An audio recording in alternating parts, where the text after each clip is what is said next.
Halo Sobat Investor, selamat datang di YouTube Official Pacific Capital Investment. Saya Indi, selamat datang di Investment Climate pekan kelima bulan Mei 2024. Berikut penjelasannya. Untuk tema investment climate pada pekan ini, kami mengambil tema Stock Market Close Mix as Fed Policy Caution. Karena pergerakan market pekan lalu dipengaruhi oleh komentar-komentar dari pejabat The Fed yang mengatakan bahwa akan mempertahankan stance higher for longer atau mempertahankan suku bunga acuan tinggi untuk waktu yang cukup lama melihat dulu data-data ekonomi Amerika Serikat. Selain itu, pada pekan lalu juga ada data earnings yang penting ya, yaitu dari emiten yang kita biasa sebut AI leader atau Nvidia.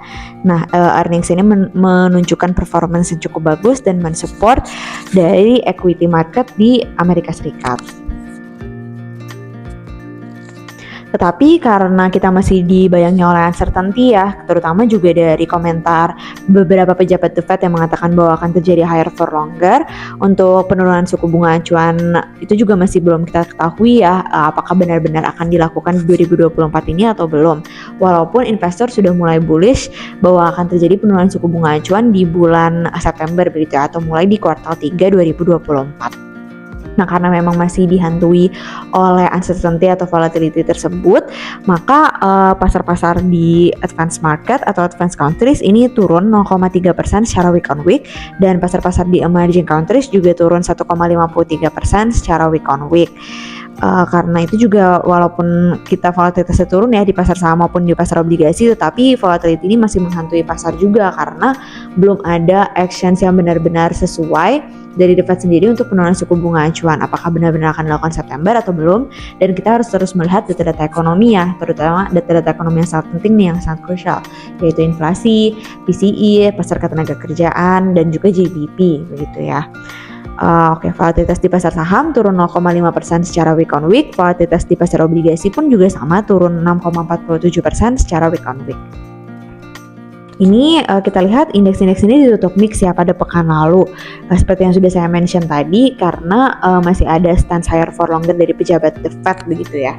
Kemudian juga kita lihat data inflasinya memang sekarang sudah mulai moderating sih dan inline dengan ekspektasi konsensus.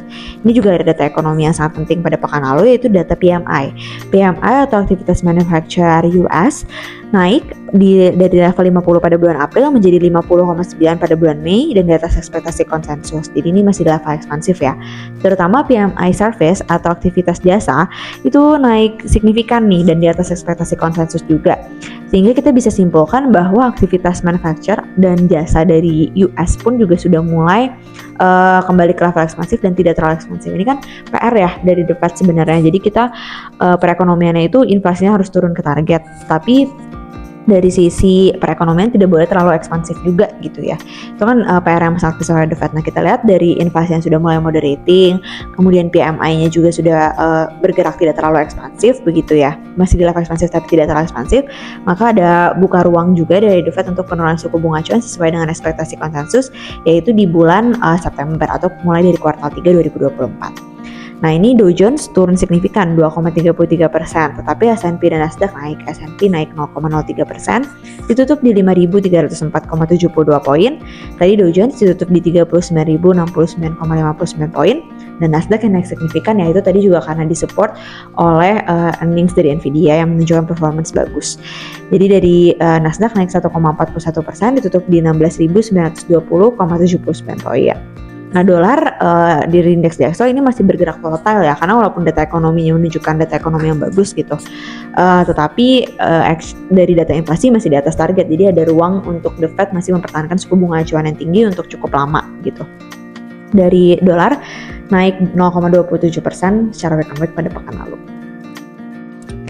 Selanjutnya untuk pasar Eropa dan pasar Asia pun ditutup mix ya. Dari indeks DAX turun 0,06%, Nikkei naik 1,46%, Shanghai turun 2,07%, Kospi turun 1,36%.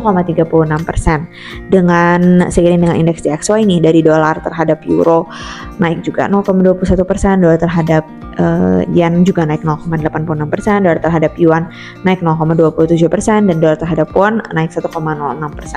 Jadi memang kesimpulannya kita memang harus terus memantau data ekonomi sih ya. Jadi walaupun The Fed mengatakan higher higher for longer gitu ya, stance higher for longer, mempertahankan suku bunga acuan tinggi.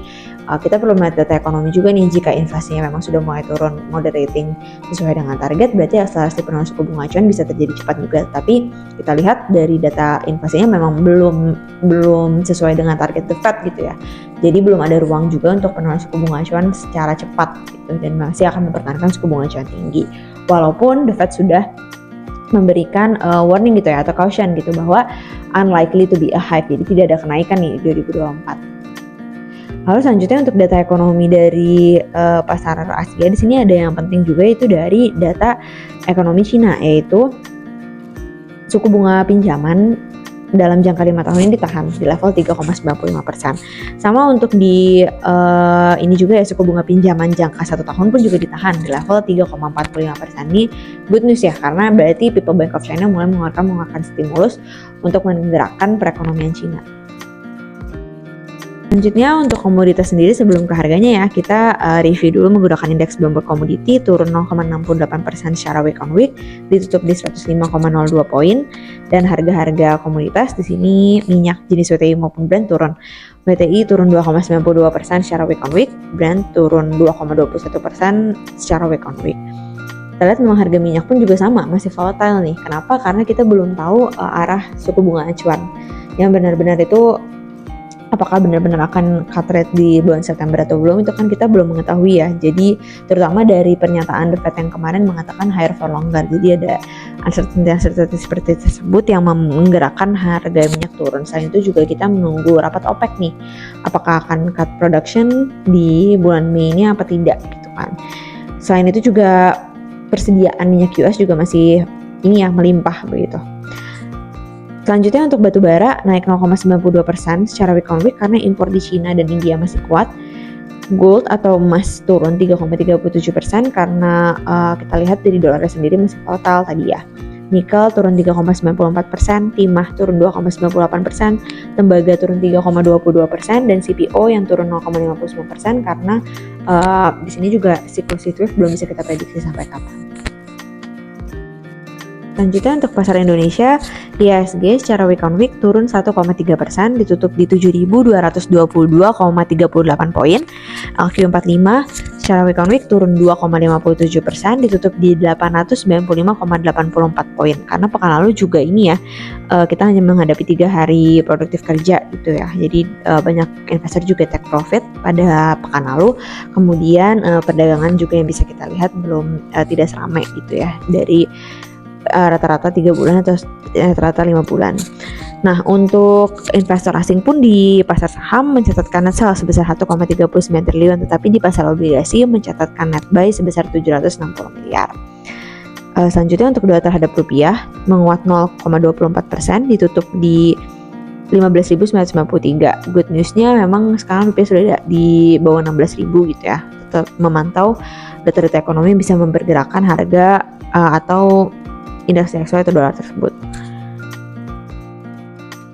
Untuk sektor IHSG pada pekan lalu menjadi top gainer dari sektor basic materials, kemudian juga industri yang berhasil menguat dari basic material 2,05%, industri menguat 1,86%, kemudian menjadi top laggard dari sektor finansial dan teknologi. Ya. Kemudian, nah ini juga kenapa kita lihat pasar Indonesia turun ya, karena yang kita lihat dari sektor teknologinya turun juga. Teknologi kan memberikan ini ya, weight yang sangat besar gitu untuk IHSG. Nah selanjutnya untuk BI sendiri pada pekan lalu ini sebagai informasi menahan suku bunga acuannya di level 6,25% karena stabilisasi rupiah sudah mulai terlihat gitu ya. Dan BI pun juga diproyeksikan masih akan menahan suku bunga acuan di level 6,25% hingga benar-benar tahu arti suku bunga acuan dari dekat. Selanjutnya untuk forecast IHSG begitu ya, menggunakan metode pivot, level support 1 di level 795, resistance 1 7244, support 2 7169, resistance 2 7267. Sedangkan dengan menggunakan metode statistik, IHSG akan bergerak di level 7134 hingga 7310. Oke. Sebelumnya kita akan melakukan summary ini atau ringkasan ya dari investment KMAT pada pekan 5 bulan Mei 2024 ini. Dari judul kita melihat dari stock market cosmics as Fed policy caution. Jadi The Fed ini memberikan semacam warning gitu ya, bahwa sebelumnya kan ada rumor-rumor rate cuts nih di kuartal 1 dan kuartal 2 2024 ternyata tidak terjadi. Ini The Fed memberikan warning. Kenapa? Itu karena data-data ekonominya nih, dari inflasinya masih belum turun sesuai dengan target komitmen dari The Fed sendiri, yaitu kurang lebih 2%. Kemudian pasar ketenaga kerjaan memang sudah mulai moderating sih ya. Tetapi inflasinya masih sticky begitu. Kemudian GDP melemah tetapi masih positif, is good news kalau dari sisi GDP-nya. Tapi inflasinya nih yang masih agak PR gitu ya. Kemudian perekonomiannya kan juga tidak boleh terlalu ekspansif gitu ya. Jadi dari sisi The Fed sendiri akan memberikan warning higher for longer atau mempertahankan suku bunga acuan tinggi dalam waktu yang cukup lama begitu ya. Dan bullishnya investor itu The Fed masih akan mempertahankan hingga bulan dari September gitu ya, mempertahankan suku bunga acuan tinggi hingga bulan September 2024. Kita harapkan dengan data-data ekonomi yang sudah mulai moderating tadi ya, inflasi moderating, mulai pace-nya sudah mulai turun dengan cepat begitu. Kemudian dari sisi pasar ketenaga kerjaan juga sama, softening. Dari sisi PMI-nya juga mulai bergerak ekspansif tapi tidak terlalu ekspansif. Diharapkan penurunan suku bunga acuan sesuai dengan ekspektasi dari para investor. Nah, tetapi karena kemarin masih uncertain, jadi dari pasar di advance maupun emerging countries turun pada pekan lalu, volatilitas pun juga masih tinggi begitu ya. Kemudian dari ini berpengaruh juga kepada equity market gitu ya. Jadi dari pasar Amerika Serikat masih ditopang oleh keadaan di mana earnings mulai kick in nih di kuartal 1 2024. Seperti pekan lalu, earnings dari Nvidia sangat mensupport dari Nasdaq. Kenapa? Karena Nasdaqnya naik nih. Jadi dari sisi earningsnya bagus, performance-nya bagus, Nasdaqnya juga naik. Tetapi Dow Jones-nya turun karena kita masih lihat masih overshadowed oleh keadaan pejabat The Fed yang mengatakan stance higher for longer tersebut. Jadi untuk suku bunganya kita lihat masih belum clear lagi nih karena data ekonominya masih inflasinya masih belum turun gitu ya sesuai dengan target. Dan juga pada pekan lalu data ekonomi dari PMI manufacturer maupun jasa naik ke level ekspansif dan cukup tinggi gitu ya. Selanjutnya paling ini dari data ekonomi Cina gitu ya, dimana Bank of China menahan suku bunga pinjaman 5 tahunnya di level 3,95% dan di jangka 1 tahunnya 3,45%. Good news karena Bank China tidak menaikkan suku bunga pinjaman. Selanjutnya untuk komoditas tadi minyak yang masih turun karena keadaan di mana masih ada uncertainty dari The Fed sendiri atau suku bunga acuan. Batu bara naik karena impor Cina dan India masih tinggi. Emas karena volatile dari dolar sendiri jadi masih turun. Pasar Indonesia IHSG dan LQ45 sayangnya melemah ya pada pekan lalu karena di ini juga ya digerakkan oleh keadaan sektor teknologi yang turun juga pada pekan lalu. Kemudian juga 3 hari kerja produktif gitu pada pekan lalu menyebabkan banyak investor juga take profit gitu atau profit taking pada pekan lalu. Selanjutnya data ekonomi nih ya. Kemarin BI menahan suku bunga acuannya karena stabilisasi rupiah sudah mulai terlihat. Rupiah sudah mulai di bawah 16.000 gitu ya. Kemudian BI tinggal menunggu the Fed pivot aja sih ya. Kemudian data-data ekonomi Amerika Serikat yang perlu dipantau terus.